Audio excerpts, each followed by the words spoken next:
So just to get a video out today, I wanted to read over my Fruits of the Literature Club review. If you know me, you would know that I'm not a fan of Fruits of the Literature Club at all, and I guess in the wake of me playing some Doki Doki Vigilante with my friends, I was like, okay, I'll make a proper review of Fruits of the Literature Club because I was advised to make a review based off of Vigilante when I'm done with that, to give like a non-biased, genuine review that is my actual opinions.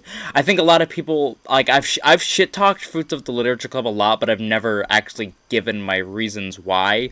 And then I wrote this very long review detailing why I just don't like Fruits of the Literature Club. It has a 72% upvote rate on Reddit because this is where I posted it to originally. All right. So I ought to give some context on my experience with Fruits before I talk about the game itself. I don't exactly remember how I found Fruits, and I practically went into the game blind without much context of the game itself. The logo looked cool, so I was down to play. Admittedly, after my first playthrough of the Sayori route, I decently enjoyed Fruits. However, this was about 3 years ago after my first playthrough, so I can't detail exactly what my likes/dislikes were of this game. I replayed Fruits a while ago with some friends, the Sayori route and a bit of the Yuri route, so my opinions have been control-R'd. Back to present day. I've gained a bit of a reputation, probably in more of a bad way, for my dislike of Doki Doki Vigilante. The dislike branches out into any mod that has any kind of vigilante protagonist. Badassery x DDLC just doesn't really fit for me, and it seems like the writer is writing for the sake of writing a story where they're just saving their favorite DDLC girl, or all of them in the case of Fruits. Fruits was also heavily inspired and influenced by the VN Fruits of Garzia, but I haven't played nor seen the OG Fruits, so I'm not sure what has taken or what in particular happened to be a heavy influence in Fruits the DDLC mod. I can say I have heard that the DDLC mod takes a lot of story elements and characters, but as I said, I cannot personally confirm. Now onto the game itself. I should mention the only routes I remember playing are Sayori and Natsuki's, and a little bit of Yuri and Monika's. I never got around to finishing Yuri or Monika's route, mainly because I just found it boring.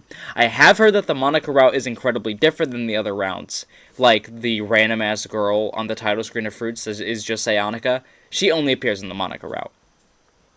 Now, the writing in Fruits of the Literature Club lacks greatly, mainly in the character writing. I think anyone that's played Fruits or has any clue what the story is, my main criticism is obviously the protagonist. The protagonist feels like a very bad mix of Billy Butcher from The Boys and James Bond. The protag tries to craft jokes occasionally, but he just ends off being an unlikable asshat that you're stuck playing with throughout your entire playthrough. He lacks any real development, and any semblance of development from him comes from just being a little nicer to the girls. Even then, he's still pretty much the exact same person that he was when you first met him on the train station. The girls themselves aren't written to be any different than they have in any other mods. This is the safe thing to do, but none of them have anything interesting that happens to them to really even cause them to develop other than wanting to suck off the main protagonist even more. I'm pretty sure there's a moment where the protag thinks that Natsuki's about to fuck him, but she just wants to watch anime or some shit. Even then, the girls just feel like placeholders for any anime girl that is being a damsel in distress because of the protag's own fuck-ups. Fruits tries to blend some kind of dark and gritty story with somewhat wholesome moments but in between the player and whichever girl's route you're taking, but unfortunately, any dark moments in Fruits, an example, the action scenes or when Sayori gets kidnapped in her route, just doesn't feel exciting. Fruits goes out of their way to make the protag look as appealing and awesome as possible, even though a lot of players hate the douchebag you play as because of his asshole personality. If Sayori had any self-respect, like she should have, she would have ditched the player after being told to basically fuck off because he didn't want to join her club. It would make sense if Sayori was latching on to someone she knew, like maybe a childhood friend, but this is someone she's known for a few days at best. Onto the original characters. The ones I remember most are Jeff, which is the old guy, and Julia. Jeff is a guy. Not really sure what the hell he does. None of the OCs really develop too, and in Jeff, like, one scene maybe. Jeff had some character potential by mentioning that he has a daughter and a dojo, but none of this evolves into anything and just seems like throwaway lines for character filler. Julia, on the other hand, is in a good chunk of the story and happens to be the protag's mentor of sorts, since his first one got capped. I think. But you know, you can't forget the first scene that Julia's in, where the protagonist sexually assaults her because he undoes her bra, without her consent, of course. You know, like, what the fuck? One of the biggest parts of the story is where the protag works. It's some kind of thing. It's barely touched on in the actual story, so it just comes off as a mystery as to what it actually is. It's some kind of vigilante organization of sorts, but as I said, it's not really touched on in the actual mod. I could see why it would be appealing, the mystery and all, but to me it just comes off as lazy writing. I'm pretty sure there's a scene where MC just straight up fucking dies in that building by being choked out by some guy, but he is magically able to drop his pulse to nothing and fucking lives. The only times the writing gets somewhat sophisticated are the action scenes. They're super nerdy and goes into actual details based off what is happening to some bodies on, like, medical levels.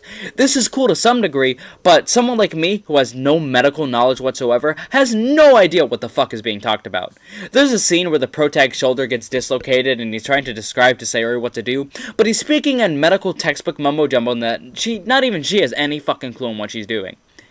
I'm gonna loop both the art and the music in this paragraph because I don't think there's really much to talk about.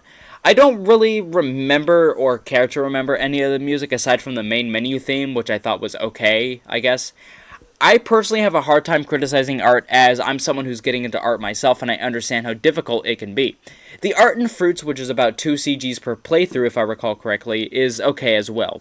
It just feels too simple and takes away from the action-packed scenes that they're typically in. They worked much better in the scenes that when you get the good endings. Oh yeah, and each route has both a good and a bad ending. Unfortunately, the bad endings in each route, from what I've seen, are just typically the protagonist dying. There isn't anything that makes you feel bad when you get a bad ending. A character I don't like died, so if anything, it's a pretty good ending to me. How you can get a good or bad ending depends on one choice in the final chapter. Yet another obvious case of being lazy on the writer's end. The good endings aren't even that special too. MC kills whoever the evil bad guy is and gets to fuck the girl that he saved. Fun. However, the villain I remember the most is fucking Kagan. Kagan is possibly the worst written character in Fruits, and that is saying a lot, considering who her protag is at least. Kagan is a horny fuck that spies on Sayori and does basically whatever he can do to make himself look cool to Sayori, but all of his efforts are trumped by the awesome big-dicked protagonist. Then Kagan gets mad and tries to kill Sayori, of course. Kagan got his small peep in the window on Sayori, so that's enough to satisfy his horny urge. Despite all the efforts, he tried to get Sayori to fall in love with him, but gets killed in both endings anyway. And you can't forget the badass protagonist quote that he says before he does some shit. When you mess with the dog, you get the teeth. Some cringe Facebook Joker quote, shit like that. I don't really have much to say other than this mod had potential. It's just lazy writing that killed this mod, and the Fruits of the Literature Club Discord server is incredibly bigoted. The N-word has been said over 1,000 times, and even the creator of Fruits have said the N-word himself. So yeah, Fruits of the Literature Club is a bad mod, 3 out of 10.